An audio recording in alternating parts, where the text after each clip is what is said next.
walang patid na tawanan at kulitan. Huwag mong sabihin radyo, sabihin mo number 1 Energy. Ito ang number 1, 06.7 Energy FM. Sa bahay, opisina, kotse, taxi at jeep. What? Tricycle, FX, basta masigip. O kaya? Palengke, internet, plaza, karinderya. Energy FM, nagbibigay saya. Huwag mong sabihin radyo, sabihin mo number 1 Energy. Pangga, energy kaibigan mo. Pangga, energy ang numero 1. Agad tumango na at isigaw mo. Same, pero iba. Huwag mong sabihin radyo, sabihin mo Energy. Ang nag-iisang girlfriend mo sa radyo, DJ Lindsay. Ang pinakamakulit na girlfriend mo sa balat ng radyo. Isang magandang morning sa inyong lahat. Ako pa rin po nag-iisang girlfriend mo sa radio. My name is Lindsay. Makulit, pero may puso. Handang makinig sa mga kwento mo. Alam mo, feeling ko kailangan mo na siyang iwan kasi it doesn't make sense. Ang kwento sa lihim ng liham. Mahal kong Lindsay. Ako po si Jazz. 20 years old pa lamang po ako. Meron po akong boyfriend at pareho po kami ng edad. We've been together for almost 2 years. Tapos, hindi naman naging maganda ang resulta ng relasyon namin. Ikwento ko po muna yung rason kung bakit ko ginawa yung mga desisyon na ngayon ay pinagsisisihan ko.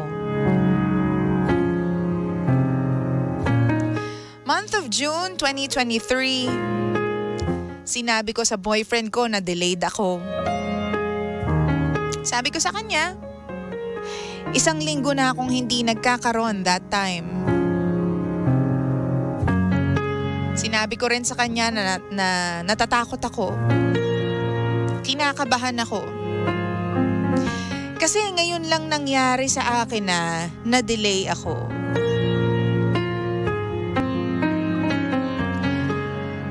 I got curious, DJ Lindsay, kaya I asked him kung ano ba ang gagawin niya. Bigla siyang nagalit sa akin. Sabi-sabing ayaw niya kasi hindi pa siya handa. So naisip ko, hello? Kahit ako naman, hindi pa rin ako handa. Sabi sa akin ng boyfriend ko, dapat daw alisin ko na to ngayon din. At wala raw siyang pakialam kung habang buhay wala kaming anak. As long as hindi ako buntis ngayon.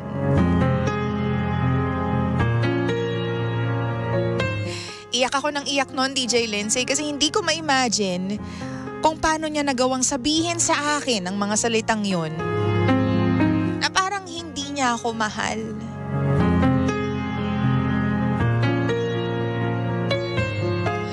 Then suddenly, I got my period.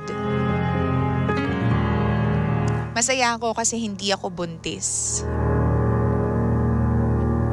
Sinabi ko sa kanya that indeed, hindi nga ako pregnant. Dali-dali naman siyang humingi ng dispensa dahil sa ginawa niya sa akin at mga nasabi niya sa akin. Nung time na yon, 19 years old pa lamang po ako. Siguro nga baliw ako pagdating sa pag-ibig. Madali akong mamanipulate. Pinagbigyan ko pa rin siya. Tapos nagsimula kami agad simula sa umpisa. Pero simula nun, palagi niya akong pinapakitaan ng mga bagay na nakakasakit. Yung tipong kapag may biglang mag-chat sa kanya, ine-entertain niya naman. Kapag may nag-flirt sa kanya, he flirts back.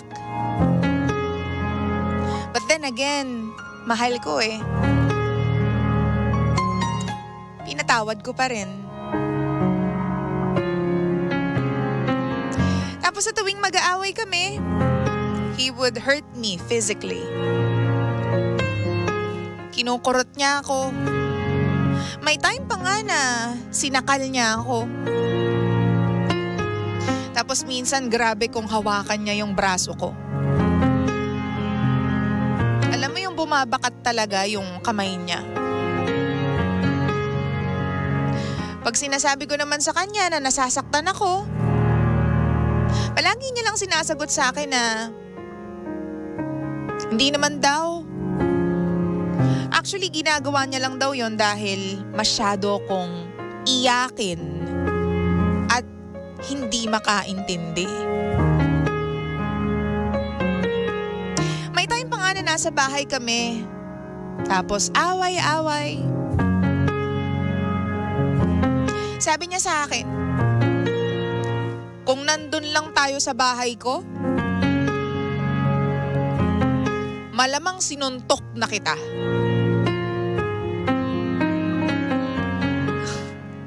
Pero dahil mahal ko siya, pinatawad ko pa rin. Palagi ko naman siyang pinapatawad eh. Pinapatawad ko siya to the point na araw-araw akong umiiyak. Kasi nare-realize ko na unti-unti yung worth ko.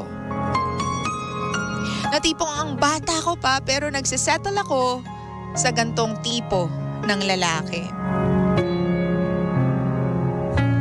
Dati yung reason ko is because siya yung nakauna sa akin. Kaya alam mo yun, hirap na hirap ako, DJ Lindsay, na makipag-break sa kanya. Palagi kong iniisip na baka wala nang magmahal sa akin. Pero hindi po ako pangit. Palaging sinasabi sa akin ng mga kaibigan ko na maganda ako. Matalino. Tapos may mga manliligaw din naman. Kaya hindi nila maintindihan kung bakit nagsisettle ako sa ganong lalaki.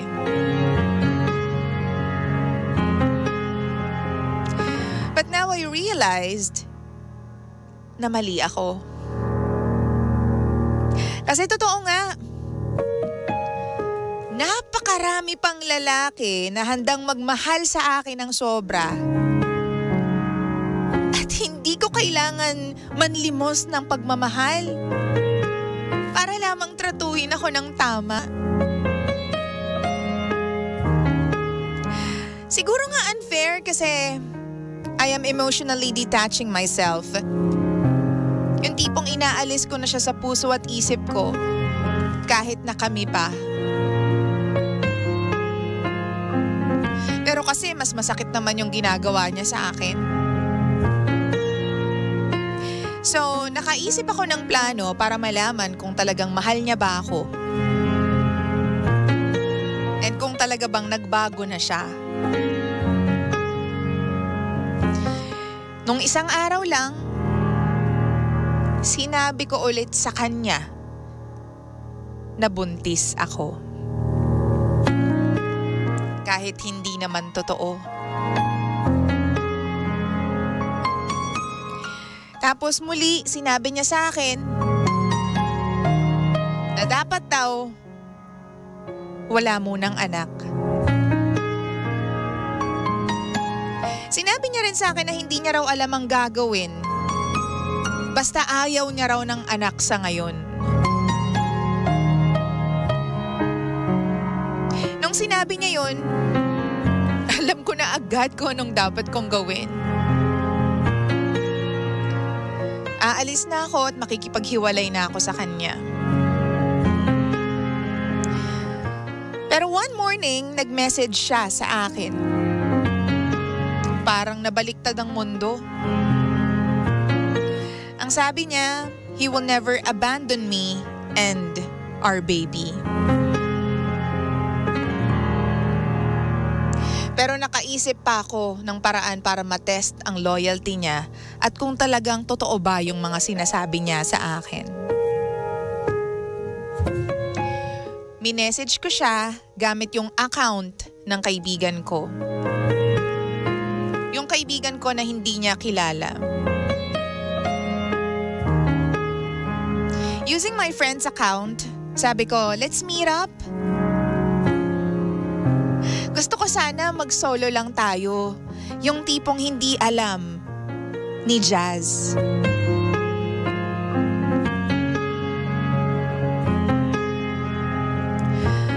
Alam mo, nagulat ako, DJ Lindsay, kasi sobrang bilis. Pumayag agad siya. At siya pa mismo yung nagsabi na pupuntahan niya yung kaibigan ko. Grabe, diba? So habang papunta siya doon sa kaibigan ko, ni-screenshot ko lahat ng conversations. Tapos sinend ko sa kanya. Sabi niya lang sa akin, bakit ba kailangan mong palaging i-test yung loyalty ko? Wala ka bang tiwala? Nung sinabi niya yon, immediately, DJ Lindsay, binlock ko siya. Wala na eh, para saan pa? Hindi ko na rin binawi yung sinabi ko na buntis ako. Yung linya na yon na hindi naman totoo. Kasi gusto kong ma-stress siya.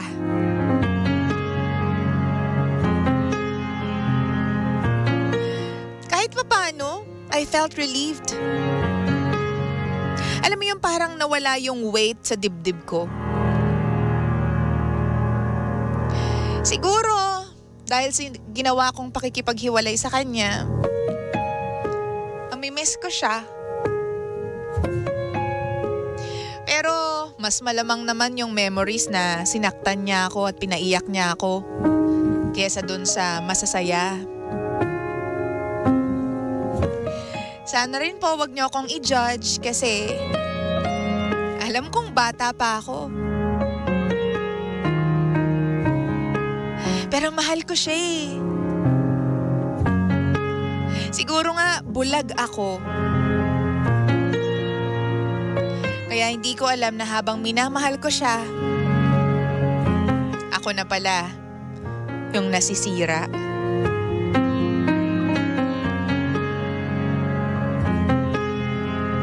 How do I move on from him, DJ Lindsay? Please, tulong naman po. Ako si Jazz at ito ang lihim ng aking liham.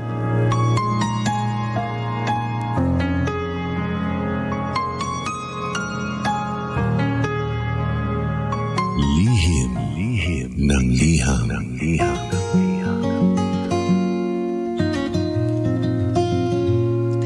22 minutes after 9. This is Lihim ng Liham. At ako pa rin po nag-iisang girlfriend mo sa radio. My name is Lindsay. Wow! Uy, grabe naman yung pagmamahal na yan, Jazz. Oo. 'Di ba? Alam mo, unang-una pa lang, nakita mo na kung anong klaseng lalaki ang jowa mo, 'di ba? Pero sabi nga nila, hanggat hindi tayo nasasaktan, hindi tayo matatauhan eh. 'Di ba? Ganoon naman palagi. Hanggat hindi tayo umiiyak, hindi tayo matatauhan. Minsan nga kahit iyak tayo ng iyak eh, hindi pa rin tayo natatauhan. Hindi ko rin alam kung saan ang turning point para malaman mo na hindi na tama yun nangyayari sa'yo. Pero definitely merong transition period. No? Siguro kapag nakikita mo na wala na talagang respeto, yun na ibigay mo na talaga yung total 100% pero wala pa ring respeto na natatanggap. Siguro that's the very moment na napapa-wait yung mga tao. Tapos nare-realize nila kung ano talaga yung worth nila. Pero yun nga, nakakalungkot na minsan kailangan mo pang danasin yung mga ganyang moments bago mo ma-realize na importante ka. No? Na you don't deserve to be treated that way. No? Wala. Eto, kailangan mo pang pagdaanan yan, Jazz. Yung kailangan mo pang magsinungaling para malaman mo kung ano talagang katauhan ng boyfriend mo. Wow! Alam mo, sa una pa lang, yung sinasaktan ka verbally, na-abuse ka, 'di ba? Yung tipong, yung mga salitang kung nasa bahay lang kita, sinuntok na kita. Ay, subukan mo! Oo. Kung ako subukan mo, be. Oo, na maghalo ang dekulay sa dekolo. Hindi pala, ang puti sa dekolo. Mali ka pa, DJ Lindsay. Oo. Sabi dito ng mga pangga natin, ako, sabi ni Jeff, ewan ko sa inyo, mga bata pa kayo, pero hindi pa talaga kayo matured, pero puro test exam lang sa inyo ang relasyon.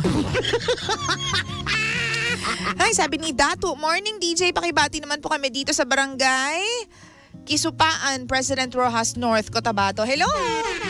Basta kayo dyan. Sana okay lang kayo at sana masaya ang buhay ninyo, no?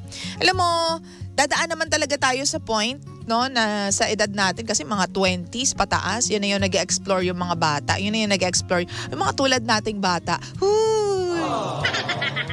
Diyan tayo nag-explore Natututo tayong tumayo sa sarili nating paa. Tapos with the, influence of friends and whatever we see in the environment, natatry din tayo ng mga bagay na nakaka-excite. Wow! Diba? Kaya, nandyan napapunta si Jazz, 'di ba? Sa tao, sa sobrang excitement na nararamdaman niya, hindi niya alam na, hindi mo ko dapat ganyanin. Hindi dapat ganyan ang relasyon. Oo.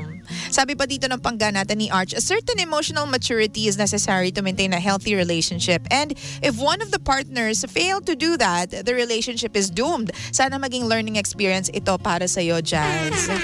Sabi naman ni Glo Maba, good morning, beautiful Lindsay. Lindsay, ngayon lang ulit ako nakapanood sa live mo. Nasira kasi yung cellphone ko. Diba, nag-ipon pa ako para makabili ulit ng cellphone. Ba't parang kinukonsensya mo?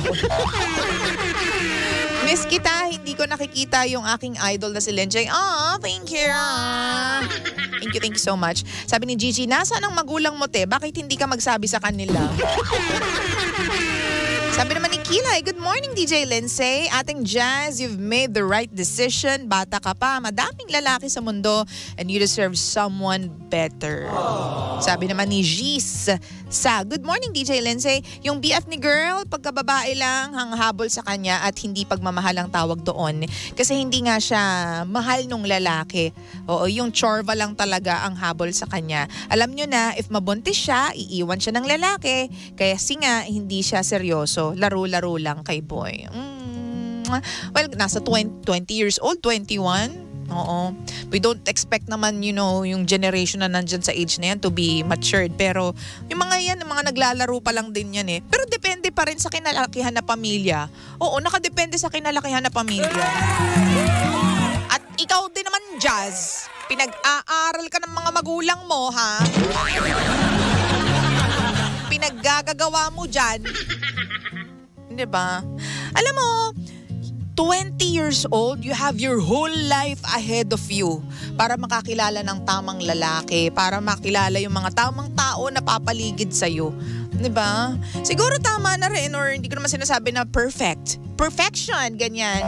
Yung masaktan ka, ma-experience mo yung ganyang lalaki, pero somehow it adds up to the experience para malaman mo kung ano yung mga tao, mga tipo ng lalaki na dapat mong iwasan. Diba? Lahat naman tayo dumaan sa ganyan yung tipong nasaktan muna tayo bago natin ma-realize yung worth natin, nahirapan muna tayo, nagsakripisyo muna tayo bago tayo mapunta dun sa tamang tao.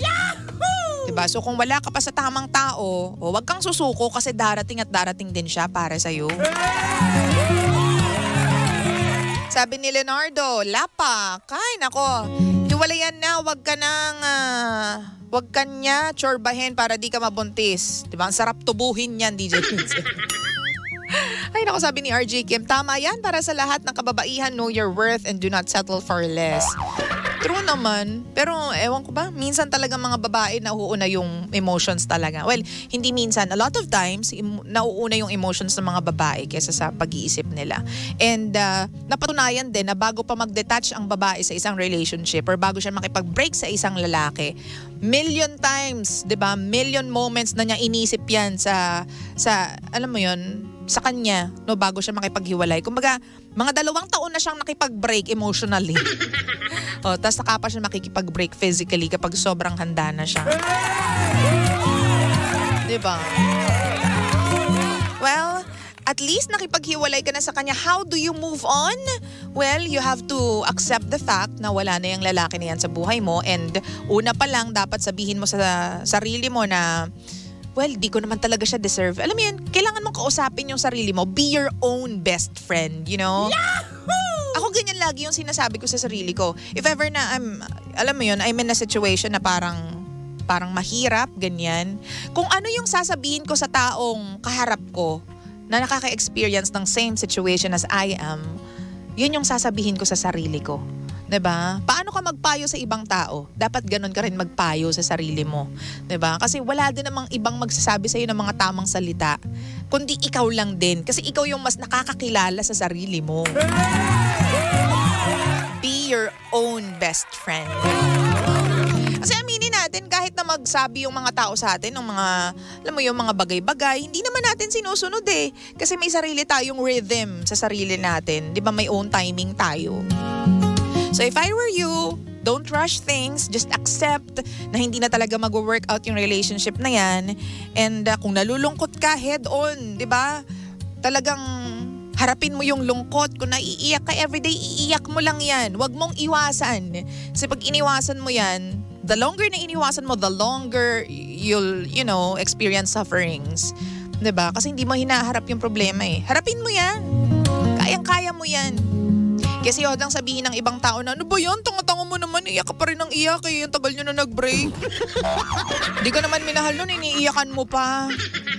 Ano naman ngayon kung hindi niya ako minahal? Minahal ko siya eh. Wow! Kaya ako umiiyak, kaya ako nasasaktan kasi alam mo yun, hindi niya ako sinuklian ng pagmamahal. Kasi naging totoo ko sa kanya pero siya, niloko niya lang ako. Hindi niya ako pinanindigan. Ganyan. So, alam mo yun, head on. Harapin mo yung problema. Yun lang yun, and accept na hindi talaga kayo para sa isa't isa. And bata ka pang, dami mo pang makikilala. Oh my God! Yahoo! Yun nga yung nakaka-excite dyan pag bata ka eh. Di ba? Ang dami mong makikilala na tao na maguhulma sa'yo para maging better person ka in the future. Diba? And let this be a sign, no, na when we keep on crying for the same reason and for the same person, it's the sign from the Lord or from the universe na He is not good for you. Kasi ang taong tama para sa'yo will never put you in a situation na araw-araw, gabi-gabi iiyak ka at nasasaktan ka. Yahoo! Kapag araw-araw kang umiiyak, araw-araw kang nag-iisip, naive ka na because of this person, di siya para sa'yo. Ibig sabihin, alam mo yun, way ng universe yun, way ng Lord yun para sabihin sa'yo na, anak, hindi siya para sa'yo, wag kang tanga. Sorry na, but that's the truth, Truth hurts. Minsan, yun nga, kailangan mong masaktan bago mo ma-realize kung ano ba talaga yung tama at nararapat para sa'yo. But you know what? Good thing, na-realize mo na hindi nga tama yung sitwasyon kaya you'll have to leave na. Hanggang dito na lang.